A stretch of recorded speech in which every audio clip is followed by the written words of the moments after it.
Всем привет на канале Турбогон ТВ. Улучшить обогревательные свойства камина можно, если установить в его топку змеевик для водяного отопления и сочетать в процессе эксплуатации красоту внешнего вида настоящего камина и обогревательные качества водяного отопления. То есть в данном случае речь идет о том, что настоящий камин будет работать как и обычный теплогенератор тепла, как, например, металлический котел на дровах, который, кстати, пользуется большим спросом у населения. Идея установки в топку камина змеевика из стальных труб для водяного отопления дома возникла не сейчас, а довольно давно и больше всего пользуется успехом у владельцев дачных домов, которые уже построили в своих домах дровяные камины и хотят улучшить их обогревательные свойства. Дровяной камин по красоте внешнего вида совсем не уступает дровяным металлическим котлам для водяного отопления известных производителей, и поэтому он может быть вполне конкурентоспособным как в плане его обогревательных свойств, так и в плане красоты внешнего вида. Дровяной камин, оборудованный змеевиком для водяного отопления, как нельзя лучше подходит для обогрева и украшения как маленьких дачных домов, так и довольно вместительных загородных домов, расположенных в удаленных районах, где невозможно пока что подключить их к трубопроводу с природным газом. Что такое змеевик и что он из себя представляет, мы с вами поговорим более детально во второй части этого видео.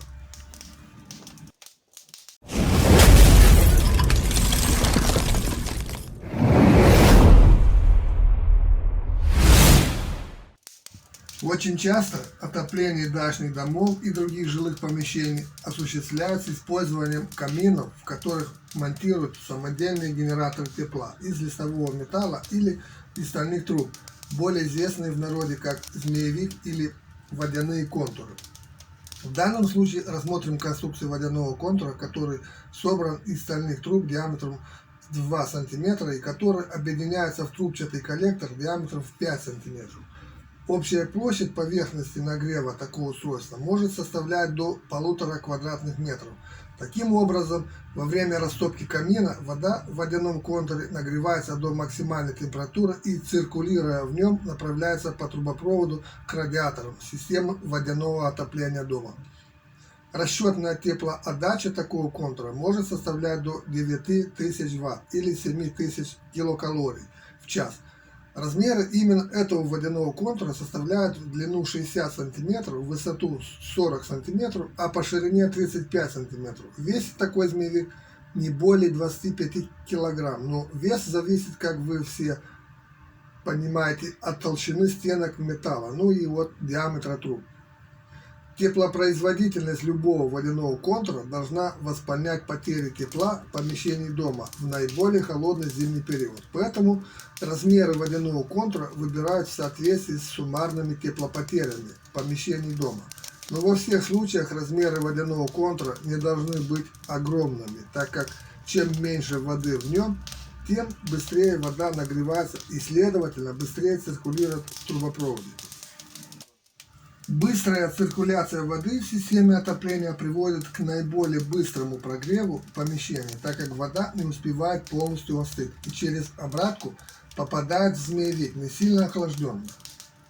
Размер этого водяного контура позволяет обогревать двухэтажный дом площадью до 250 квадратных метров.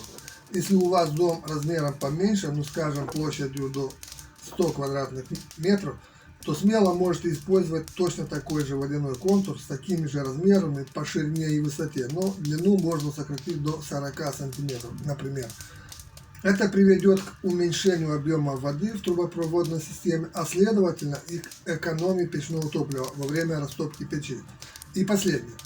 Почему именно камины или печи такого типа более всего подходят для установки в них водяного контура? Спросите вы, и я вам отвечу следующим образом. Камины, оборудованные змеевиками такого типа, имеют большой процент КПД при сжигании топлива в топливнике, а также в них присутствует более простая система движения газов, что обеспечивает использование тепловой энергии от сжигания топлива наиболее полно. Для установки змеевика в топку уже построенного камина не требуется больших затрат или объемных ремонтных работ.